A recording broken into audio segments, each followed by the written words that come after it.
Salve, salve, galera! Sejam bem-vindos! Hoje o SBT Esporte está recheado. Tem gols, brindes, interatividade e muito mais. Dos paulistas, só o Santos ganhou na rodada, da fraquíssima Chapecoense. Tem notícias dos bastidores do Palmeiras, que tá uma fumaça negra passando por lá, pelo Parque Antártica. Também tem jogador que tá pintando no timão. Será que o Luan vem aí? Tudo isso e muito mais a partir de agora. Como sempre, você pode participar com a gente aqui. Manda aí o nosso SBT Zap e a sua participação no 18991437891. Caio, e vocês vão aí. E aí, por favor, abra isso. Chega mais, boa, Fabão. Chega mais. Como é que tá, meu irmão? Belezeira? Tudo certo? Bem, tudo tranquilo? Boa tarde, pessoal. Vamos aqui na câmera 3 aqui. Dá pra ir na 3 aqui ou não? Vamos aqui na 1? Vamos aqui na 1. Bom, meu amigo Caio Sexto, tudo bem? Beleza. Como é que foi o final de semana? Boa, mas pros paulistas da capital paulista não foi tão... Horrível. A rodada não foi tão boa, né? Foi horrível, né, cara? Santos ainda que acho que é o time mais regular entre os paulistas do ano, E essa fumaça do Palmeiras? Eu acho que...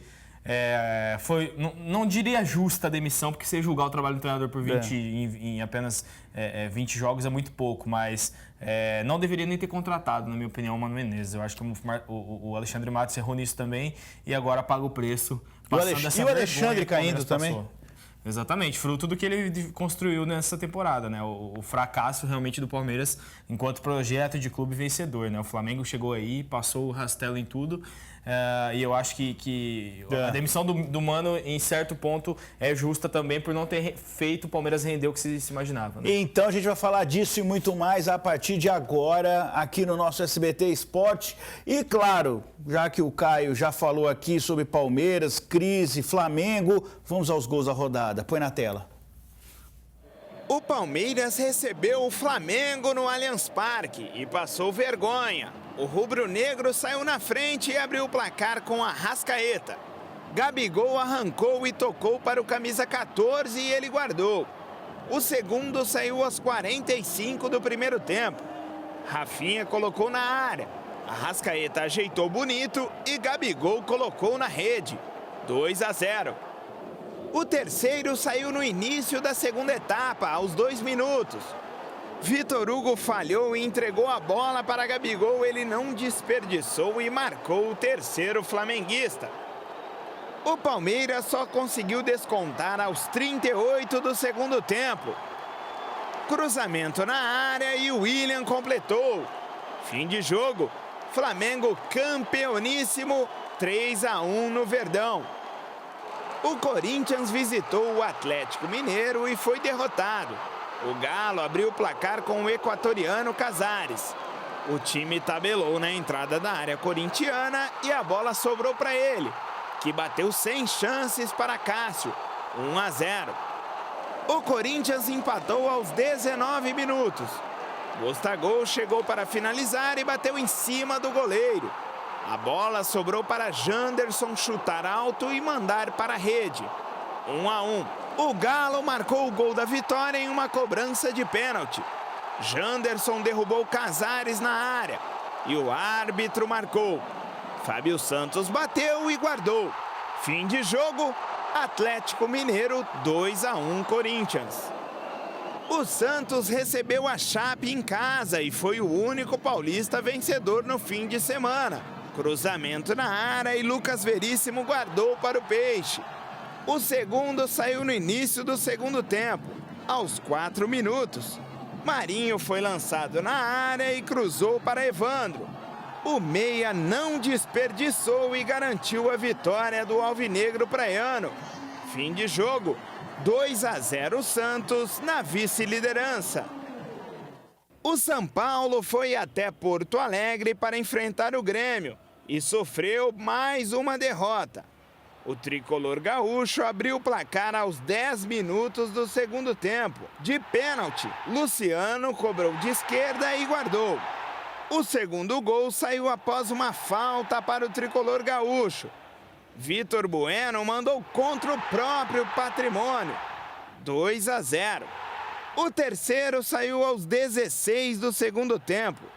Maicon lançou Luciano cara a cara com o goleiro. Ele bateu consciente para marcar e decretar a vitória gaúcha. Fim de jogo. Grêmio 3-0 São Paulo. Massacre total. É. Você que manda, quer começar por onde? Terrível, né? Pode ser pelo Palmeiras, né? Vamos de Palmeiras, que a fumaça tá grande. Então, o jogo ontem, Mário, eu acho que foi simplesmente uma tragédia anunciada, a questão envolvendo a demissão do Mano Menezes, né? Eu vi todo o jogo ontem e eu fiquei pensando, fiquei olhando e falando, esse não é o Palmeiras que estava até então disputando liderança do Campeonato Brasileiro, que estava jogando Libertadores. Não é possível que esse é o time do Palmeiras que está jogando. Embora tivesse alguns desfalques, mas não muitos, era nítido ontem que o time estava sem vontade. E mais do que isso, Mário, eu acho que o Palmeiras hoje ele é um time que não é bem treinado. Ele não é treinado. Eu não vejo o time com variação. Eu acho que a única jogada do Palmeiras parece ser pegar a bola e tocar pro Dudu. Aí o Dudu é um cara que realmente tem o drible bom, finaliza bem, passa bem, é o cara que tenta fazer o diferente. Mas se você olhar o Palmeiras, não tem isso. E ontem o Flamengo foi para cima e o Jorge Jesus colocou o Flamengo para cima, jogando pro ataque mesmo, para fazer gols, para golear. Aqui entre nós, que gol foi aquele que o Arrascaeta deu assistência pro Gabriel? Não, e o terceiro do Flamengo, a zaga do Palmeiras. Pelo amor de Deus, né? Não dá pra Tudo entender, bem, o Mano tem os seus problemas. Sim. Ele pegou o Palmeiras com 3 pontos de diferença do Flamengo e entregou quase 20. Isso se chama incompetência. Ele não foi consistente, foi incompetente. Foi um trabalho ruim do Mano Menezes, que costuma não fazer trabalhos ruins em grandes clubes. A curto prazo foi ruim. Exatamente. Fez um trabalho muito bom no Cruzeiro. No final do seu ciclo no Cruzeiro, não estava legal. Acho que o melhor trabalho do Mano foi aquela ida de quando o Corinthians caiu e foi campeão de tudo na sequência, né, com ele. Mas essa foi uma tragédia, né? Assim como o Abel no Cruzeiro. Assim como o Abel. Eu acho que não teria futuro o Mano Menezes pensando em 2020. A gente falava isso aqui no programa, que eu não via mesmo. O Mano Menezes ele tem um jeito de trabalhar que eu não consigo ver ele tirando a mais de times que jogam pra frente, times que são ofensivos. E o Palmeiras tinha essa filosofia há algum tempo de jogar pra frente. Esse ano o Palmeiras não jogou desse jeito. E aí aconteceu o que aconteceu. O Mano acho que não seria esse cara ideal para 2020. Vamos de Corinthians. Corinthians, a gente falou nos bastidores até, né? Um jogo fraco, um jogo bem... Não tiveram muitas chances, nenhum dos times, nem o Atlético, nem o Corinthians. Acho que o Janderson fez o gol, depois cometeu o pênalti numa infantilidade. Eu acho que foi pênalti do Corinthians. Não, foi muito pênalti. Foi muito pênalti em cima do Atlético. Acho que foi mais do mesmo, aquele jogo mais morno. O Atlético até criou algumas oportunidades. O Casares ontem jogou muito bem. E acho que pelo fato do Atlético jogar em casa... O Corinthians e o Atlético eu vejo no mesmo patamar técnico hoje, Mário, os dois times. Acho que o Atlético foi mais feliz pelas definições. E acho que o pênalti também valeu a vitória. O Coelho é um técnico que só consegue ganhar dentro de casa? Eu acho que o Coelho está fazendo uma coisa que é diferente no Corinthians nesse momento, que é tentar buscar o jogo e jogar para frente fora de casa. O Corinthians não jogava assim, não costumava jogar assim com o Carille. Então o Coelho está tentando acertar o time desse jeito. Só que aí o que acontece? Quando você explora muito o ataque, dependendo do jogo que você faz, você também leva o contra-ataque. E a defesa do Corinthians ainda não está 100% adaptada a esse estilo de jogo para não levar gols. Tanto que ele fechou a casinha no segundo tempo. Exatamente, né? Tanto que ele tentou recuar um pouco. Então eu acho que é um processo. Acho que é um processo que deve continuar com o Thiago, que o Coelho está tentando, mas só de ter essa mudança de perspectiva de jogo do Corinthians, eu acho que já é elogiável. E o Corinthians precisa só da vitória contra o Ceará para garantir vaga na pré-Libertadores. Né? Vamos lá. São Paulo. Foram 16 minutos que o time do... Aliás, 6, né? Em 6 minutos. Em 6 minutos, para você que está acompanhando a gente, em 6 minutos o Grêmio conseguiu massacrar o São Paulo. O São Paulo é um time que já teve Tele Santana, Cilinho, Muricy Ramalho, grandes nomes, né? Paulo Autuori, quando estava no auge, era um dos grandes técnicos do futebol brasileiro. Como que o São Paulo aceita ter um Fernando Diniz? Desculpe o Fernando Diniz, ele fez um bom trabalho aqui, foi vice-campeão paulista num time pequeno aqui, contra o Santos, tal, legal. Mas entregou o Fluminense na zona de rebaixamento. Né? Não fez um bom trabalho no Atlético Paranaense. E aí, por indicação do Daniel Alves, acontece contratação, né? Eu até acho que o Diniz o Mário, eu até não acho ele um treinador tão ruim. Acho que a filosofia dele de jogo é interessante. O problema é você tentar fazer isso num time que está desmanchado no Campeonato Brasileiro e ainda mais em reta final do Campeonato Brasileiro. Ontem, mais uma vez, acho que não é nenhum demérito você perder para o Grêmio em Porto Alegre, de maneira alguma, que o Grêmio geralmente manda nos jogos em Porto Alegre, mas você tomar 3-0 e você não mostrar nenhum tipo de reação é uma coisa muito forte se tratando de São Paulo. São Paulo é um time que tem a camisa muito pesada, não pode chegar para jogar um jogo contra um time do mesmo tamanho, enfim, e levar 3-0 e aceitar, assim como o Palmeiras. Então eu acho que o Fernando Diniz já começa a balançar e eu acho que a final contra o Inter na próxima rodada, que é São Paulo e Inter, vai ser a decisão da temporada, tanto para o São Paulo, que pode pegar Libertadores direto ou pré-Libertadores, quanto para o Fernando Diniz continuar no time. Depois ele vai me falar o que ele acha do Santos. Enquanto isso, vamos ver a tabela do Campeonato Brasileiro nessa antepenúltima rodada que acabou nesse final de semana. Dá uma olhada. Olha o tanto de ponto que o Flamengo já fez. Bateu recorde, 87 pontos. Na sequência, o Santos, que saiu da casa dos 60, está com 71 pontos. Na sequência, o Palmeiras, que estacionou, 68 pontos. Aliás, o Palmeiras está fazendo uma sequência muito boa. É porque o momento não é bom do Palmeiras. Aí você tem o Grêmio, que também colou aí na casa dos 60. O Grêmio agora com 62 pontos. Na sequência, tem o Atlético Paranaense, que ainda continua na briga, já está classificado, está com 60 pontos. Aí, na sequência, a gente tem o São Paulo, que perdeu com 57 pontos. A gente tem o Internacional de Porto Alegre com 54 pontos em sétimo lugar. Em oitavo, tem o Corinthians com 53 pontos, que está, olha, preocupado, hein? Na sua sequência tem Fortaleza, que já está classificado para a Sul-Americana, e também o Goiás, ambos com 49 e 48 pontos, certo? O Bahia com o 11º, já estamos na segunda parte aí da tabela. A gente tem o Atlético Mineiro, que venceu ontem com 45 pontos em 12º lugar, a gente tem o Vasco com 44 pontos também e joga hoje contra o Cruzeiro, a gente tem o Botafogo em 14º com 42 pontos, a gente tem aqui o Fluminense em 15º, 42 pontos, e aí começa a briga de quem vai cair, né? O Ceará com 38 pontos, o Cruzeiro, que joga hoje com o Vasco, 36 pontos, e ainda se ganhar do Vasco ainda respira um pouquinho. Aí CSA praticamente rebaixado, 32, Chapecoense 28 e Avaí 19 pontos. Essa é a nossa tabela atual. A gente vai atualizar amanhã ainda, porque tem o jogo de hoje, Vasco e Grêmio, certo? Esse é o Campeonato Brasileiro. Bom, e o fim de semana do Palmeiras foi o mais polêmico de todos os grandes. Após o jogo de ontem, o Gagliotti decretou a saída de Mano Menezes e Alexandre Matos. Dá uma olhada. Neste momento, a gente anuncia o encerramento de um ciclo, saída do treinador Mano Menezes, no qual a gente agradece pelo período, e do diretor de futebol Alexandre Matos, que liderou um projeto vencedor, com 3 conquistas nacionais importantes. O Palmeiras atravessou nos últimos anos momentos muito difíceis. 2013, na situação que todos conhecem, 2014 de muita dificuldade, e 2015, com a inauguração da Arena, com a chegada da Crefisa e da FAM, chegou também o nosso diretor de futebol, Alexandre Matos, e construiu, através de muita competência, de muito trabalho, de muito suor, um projeto vencedor. O ciclo hoje se encerra, o Palmeiras pensa agora num modelo diferente para o próximo ano, num projeto diferente, uma forma diferente de ver o futebol. Nós vamos contratar outro profissional para a posição. O Palmeiras continua com a mesma filosofia. Nós vamos ao mercado buscar o melhor profissional, que na nossa avaliação, para dar continuidade no nosso projeto em 2020. Você acredita no que ele fala? Depende, qual parte? Todas. Não, eu acredito. Eu acho que a questão do Alexandre Matos, Mário, não dá para negar que o trabalho que o Alexandre fez durante esses 4 anos de Palmeiras foi bom.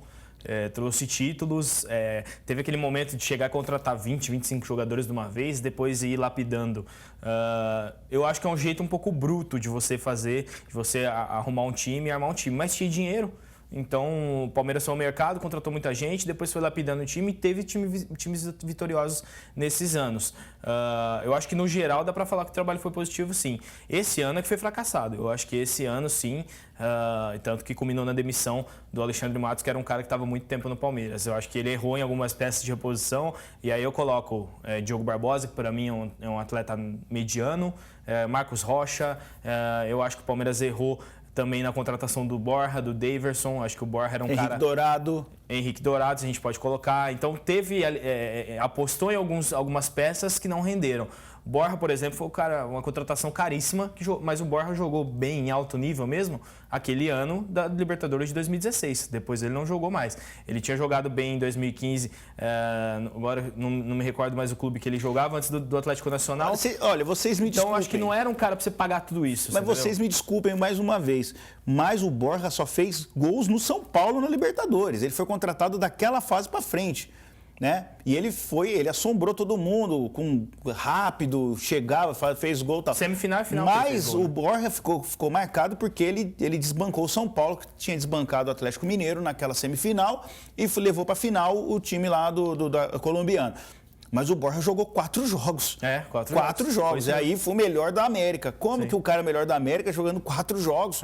Né? Então, às vezes, você comprou gato por lebre. Às vezes usaram o impulso de contratação totalmente diferente do que fez, por exemplo, o Flamengo. O Flamengo ele apostou em jogadores prontos, experientes, de Europa, nível Europa. Chega, põe a camisa e joga. Chegar, pôr a camisa e jogar. O Palmeiras já pensou naquela questão da promessa, do pós-venda. E aí entra o perfil do Matos, que é um cara mais empresário, né? O cara que pensa ali no pós-venda e fazer um dinheiro e não no resultado esportivo. A gente viu o resultado desse ano. O Flamengo foi muito mais acima de qualquer clube. Vamos falar agora do São Paulo, que tomou um vareio de bola do Grêmio. Precisa vencer para conseguir a vaga na Libertadores. Tem confronto direto com o Inter. E agora a gente vai acompanhar o que o Fernando Diniz tentou explicar sobre a derrota do São Paulo vexatória lá em Porto Alegre. Falando do jogo, foi uma partida equilibrada até a gente tomar o primeiro gol. Aliás, no nosso melhor momento da partida, que foi a volta para o segundo tempo, a gente tomou o primeiro gol e acabou tomando mais 2 gols em sequência. E aí, isso aí deu uma desmanchada no time, no plano tático também. E ficou difícil da gente reverter o placar. Quanto a 2020, a gente não está conversando sobre isso. Acho que também tem agora que focar o São Paulo, buscar a vaga direta na Libertadores. Esse é o pensamento de todo mundo no São Paulo, nesse momento. Eu acho que no São Paulo tem a minha cara em muitos jogos. Se você relativizar o tempo que eu estou no São Paulo, se você vai lá no Audax com 2 meses, no Fluminense com 2 meses, no Atlético Paranaense com 2 meses, o São Paulo é o time que tem mais a minha cara, com certeza. Relativizando de maneira absoluta, não. Se eu ficar aqui 8 meses, é o time que vai jogar tão ou melhor do que o Fluminense no sentido tático. Isso é seguro.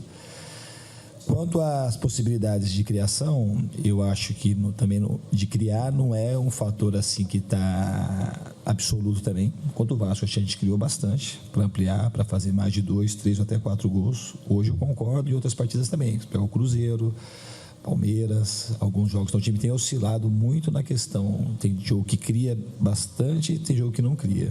E o que está sendo uma coisa mais uniforme é que tem aproveitado pouco, fazendo muito pouco gol. Pelo menos ele é crítico, ele entende a necessidade do São Paulo. Eu concordo com ele, Mário, na questão do São Paulo criar. O São Paulo até cria em alguns jogos bem, só que a finalização do São Paulo hoje não tem um finalizador.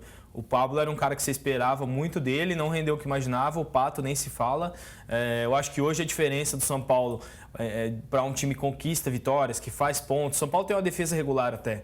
Levou 3 gols agora no fim de semana, mas era a melhor defesa do campeonato até então. Então, a questão do São Paulo é realmente atacar mas o péssimo Paulo Vitor, goleiro do Grêmio, não trabalhou ontem. Não, assistiu o jogo. Não funcionou. O São Paulo não chutou pro gol ontem. Chutou um chute, dois chutes pro gol. E o Diniz levou o 3º amarelo e não vai dirigir o time contra o Internacional. Olha que legal. Mais um prejuízo. Olha que legal isso, hein? Para o São Paulo. Não vai estar no estádio ali na beira do gramado para dirigir o time, né? Vai ser uma final para o São Paulo. Acho que é um jogo, talvez o jogo mais importante desse brasileiro nesse momento para o São Paulo, pela vaga direta ou não. Porque corre aquele risco, né? Pré-Libertadores a gente sabe. Corinthians passou por isso, São Paulo passou por isso. Mas tá na hora. também do torcedor, tudo bem, o torcedor apoia, só que o torcedor tem que parar de começar a viver do passado, hein? E o São Paulo tem que começar a parar de viver do passado. O São Paulo não ganha, o São Paulo não anda. Quantos anos já, Caio? O São Paulo não anda? O último título foi 2012, né? São Se for Paulo olhar não o título tá andando. realmente, São Paulo não Copa tá andando. Sul-Americana, né? Aí o Raí, ele vive falando, defendendo filosofia de trabalho contínuo e tudo mais. Vamos ver se ele vai ter isso com o Fernando Diniz, né? O quarto se vai esperar. 4 técnicos em menos de um ano. Então, assim, um time da história do São Paulo não pode viver com essas migalhas que a gente está vendo ultimamente, né? É uma má administração, são profissionais que não têm o perfil do São Paulo. Eu falei aqui antes da gente falar, Cilinho, a gente falou de Tele Santana, enfim... Sem falar, o São Paulo tem feito mercados ruins, né? Contratações que os jogadores no papel são bons, mas não têm rendido no campo, né? Exatamente. Isso está prejudicando muito. Vamos ver o WhatsApp, vamos ver como é que tá, rapaziada. José Amaro, buenas tardes. Buenas tardes, Bagual. Tchê, louco, passamos orelho no São Paulo sem fazer força. E ele tinha falado semana passada que ia ganhar mesmo. Verdade, José. Mas Baguri... Ele falou na sexta. Na sexta-feira falou que íamos passar o orelho no São Paulo. Boa, José. O Wellington de Rio Preto. Boa tarde, amigos do SBT Esporte. Rapaziada, esse São Paulo está péssimo de desenvolvimento. Vocês acham que o ano que vem o clube terá dinheiro para fazer contratações que darão títulos? O problema é que está cheio de empréstimo o time do São Paulo, né? Tá complicada a vida lá do São Paulo financeiramente. São Paulo. Se for olhar dinheiro mesmo, São Paulo não tá meio que patamar do Corinthians ali. Tá torcendo para ver se vende alguém aí para entrar um dinheiro. Fácil não. A Rosana. Oi, Rosana, aqui de Araçatumário, boa tarde. Manda um salve aqui para essa São Paulina sofredora, Rosana. Tá sofrendo. Pegue um lenço umedecido, enxugue as lágrimas. Um beijo para você, Rosana. Sensacional. Fernando Lemos, grande Fernando, hein? Grande Fernando. Conhece muito de futebol, hein? Abraço para vocês. Estamos aqui na audiência. Almoço de feriado na casa da Tiesa. Um abraço então, Fernandão. Um abraço, Fernandão. Um abraço, obrigado, viu? Vamos pro break, a gente volta já com muito mais aqui na tela do SBT, nosso SBT Esporte, hein? Fica aí.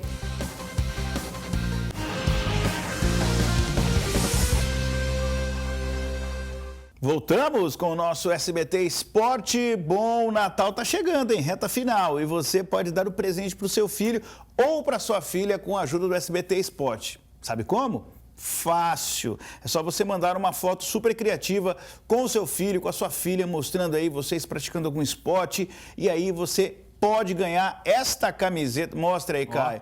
Esta bela camiseta do homem. Essa é do homem. Do Cristiano Ronaldo, olha só. Aí. Já é pro seu pequenininho aí, ó. Manda sua foto aqui no nosso SBT Zap. Vai, 18 991 43 7891. 991 43 7891. E o resultado vai sair no fim de semana. Fica ligado que vale a pena, hein? Massa, camiseta da lenda, Cristiano Ronaldo. O molecado bateu uma bola aí, até pra sair, né, também, né? Já, lógico, dá um rolezinho. Passar o Natal aí, ó. Aí, ó. Belo presente, belo presente. Bom, informações de bastidores dão conta de que o Jorge Sampaoli é o nome mais cotado para assumir o Palmeiras no ano que vem. O treinador santista vive um atrito com a diretoria do clube, algo que vem se arrastando desde o início da temporada, e a má relação entre o departamento de futebol e a diretoria provocou o pedido da demissão de Paulo Autuori. No Palmeiras, como ontem vocês viram, o Mano Menezes foi demitido junto com Alexandre Matos. Mas notícias da Argentina dão conta de que Sampaoli deva assumir aí o Racing no próximo ano. O contrato do treinador vai até 31 de dezembro de 2020. Mas tem uma multa, segundo o Pérez. O Cudê já falou publicamente que assinou não, mas está palavrado e encaminhado com o Inter de Porto Alegre. Isso. E o cara mais querido pelos clubes tá aqui, ó, Sampaoli. E aí? Eu acho, Mário, que o Racing é um time assim que não tem investimento igual ao do Palmeiras. Eu acho que o que pesa a favor do Palmeiras, se realmente for verdade que o Palmeiras vai tentar negociação, vai para cima do Sampaoli, é a questão financeira, né? O real está bem mais valorizado que o peso argentino e os salários, logicamente, no Brasil são bem maiores que os dos clubes argentinos oferecem. O Galhardo, do River, é um exemplo. Ele não ganha um salário alto lá. Se você for olhar a média de salário dele, é menor que a de treinadores de clubes brasileiros. Exatamente. E o cara ganhou 2 Libertadores, está no auge, apesar de ter perdido agora para a final para o Flamengo. Então eu acho que a questão financeira pesa, mas se a vontade do São Paulo for de voltar para a Argentina, de trabalhar na Argentina de novo no futebol argentino, eu acho que fica bem difícil a negociação. Vamos ver como vai ser a vontade. E ele não demonstra isso, ele não fala em entrevistas, então ainda é um mistério o que ele quer fazer. Se ele quer continuar no Brasil, sendo mais valorizado, que eu acredito que o salário seja maior, até porque o Palmeiras pode pagar, ou se ele quer realmente voltar para o futebol argentino. E para vocês terem uma ideia de como a coisa não está fácil no Santos, hoje saiu uma matéria aí que os jogadores do Santos também criticaram algumas ações do presidente Pérez. Que coisa. Direito de imagem atrasados, 2 meses de direitos atrasados e tem jogador já querendo reunião. Se eu não me engano, até o Marinho pediu uma reunião com o presidente para falar sobre isso. Então, assim, o Santos está num momento muito bom futebolisticamente. É muito regular, é um time que ganha jogos.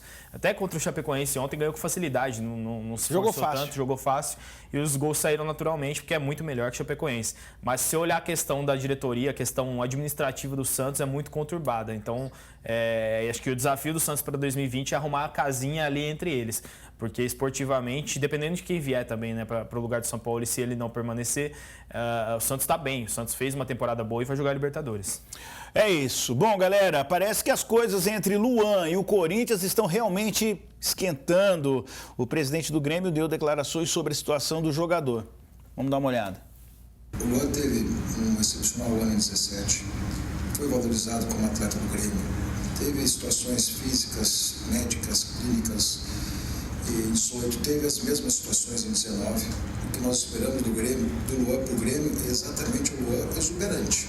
É o Luan que seja o jogador que nos resolve os problemas. Ele teve esses 2 anos, e esses 2 anos, na verdade, a gente tem a expectativa se ele ficar conosco, se não ficar, não sei exatamente o que vai acontecer com ele. O Grêmio não pode fazer a mínima avaliação disso, mesmo porque ninguém conversou conosco.